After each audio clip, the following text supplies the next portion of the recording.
Welcome to Retirement Income Options, Canada Pension Plan and Old Age Security.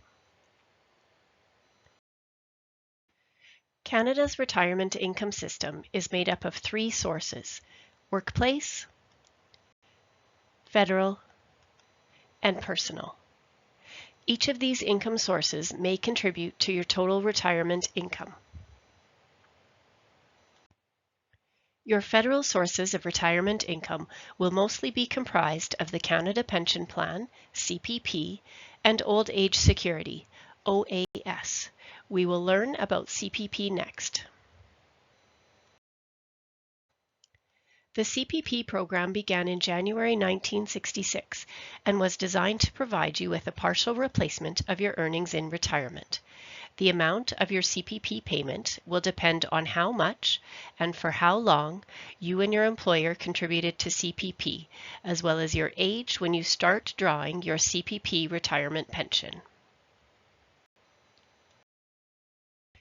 The maximum CPP retirement pension you can receive at age 65 is $1,433 per month for 2025. To receive the maximum amount, you will have had to contribute the maximum amount throughout your contributory period, which is from ages 18 to 65. To have contributed the maximum amount, you would have had to earn at least the annual YMPE, which stands for Years Maximum Pensionable Earnings, each year from ages 18 to 65. For 2025, the YMPE is $71,300. Not everyone receives the maximum CPP retirement pension.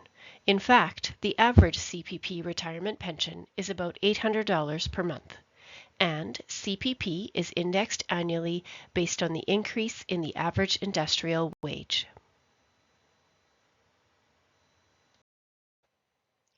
As indicated in the previous slide, you could receive the maximum CPP retirement pension at age 65 if you contributed the maximum amount throughout your contributory period. However, you can start your CPP retirement pension as early as age 60 with a permanent reduction of 0.6% for each month you are younger than age 65. Or you can delay starting your CPP retirement pension until as late as age 70 and receive a permanent increase of 0.7% for each month you are older than age 65. If you start at age 60, you will have a permanent reduction of 36%.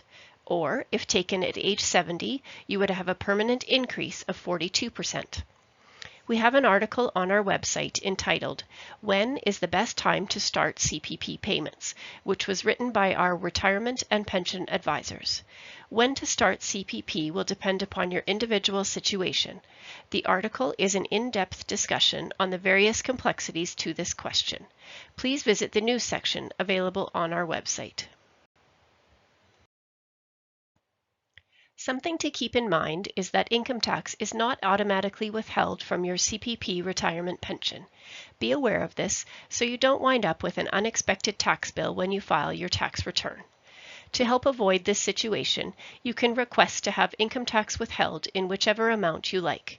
Please contact Service Canada to apply for your CPP retirement pension and to have income tax withheld.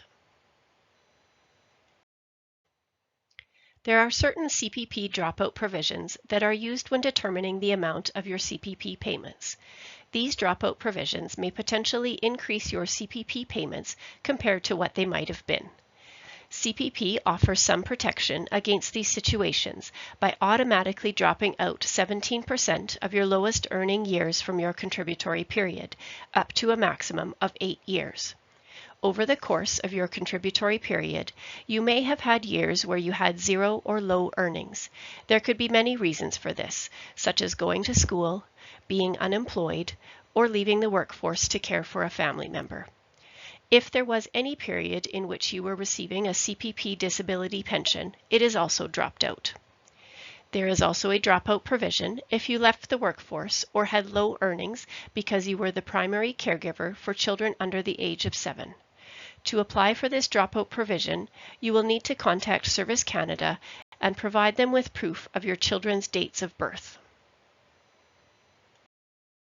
CPP also provides other types of benefits. There are benefits for your surviving spouse. The survivor benefits depend on your contributions to CPP and any contributions your spouse made to CPP, as well as your surviving spouse's age. There is a maximum that your surviving spouse can receive.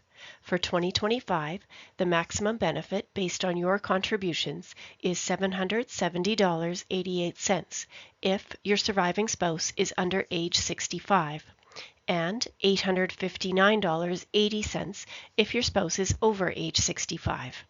Keep in mind that the maximum your surviving spouse can receive from your CPP retirement pension and their own CPP retirement pension is $1,449.53 for 2025. For example, if your spouse is receiving their own CPP payment of $1,000 per month, the maximum survivor benefit they can receive from your CPP retirement pension is $449.53 per month. Upon your death, there may be a lump sum death benefit available.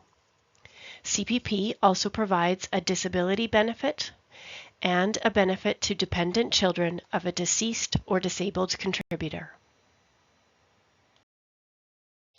Now let's address some other considerations for CPP. The first is pension sharing.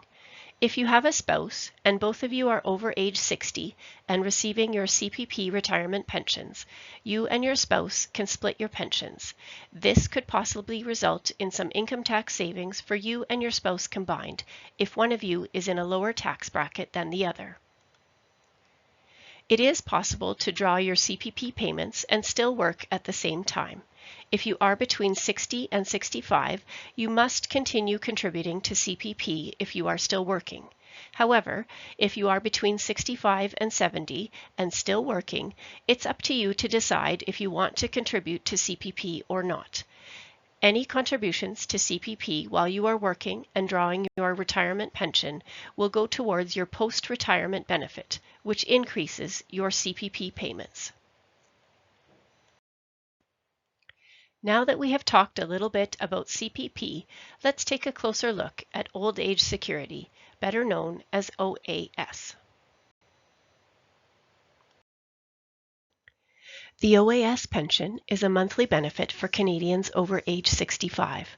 OAS is paid to all Canadians, whether they were in the workforce or not, but it is subject to certain citizenship and residency requirements.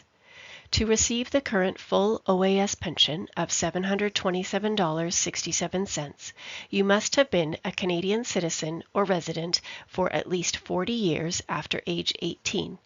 To receive a minimum payment of the OAS pension, you must have been a Canadian citizen or resident for at least 10 years.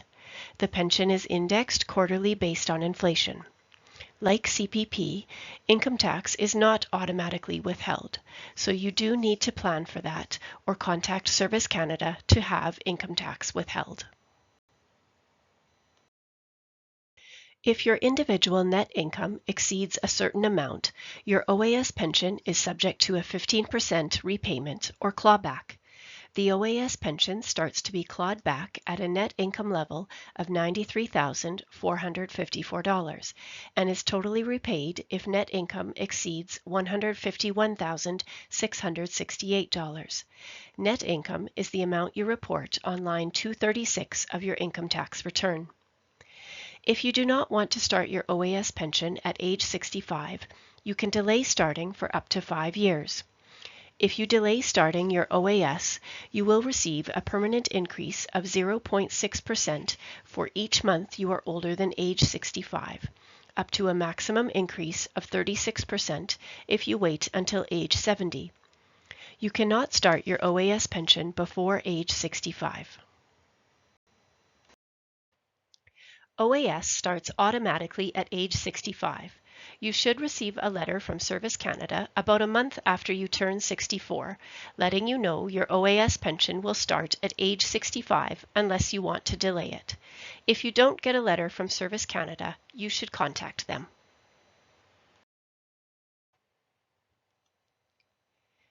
If you have any questions about CPP and OAS, here is the contact information for Service Canada.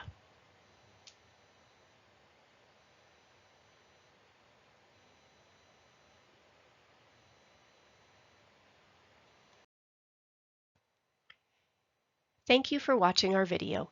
If you have any questions, please do not hesitate to get in touch with us. We're here to help.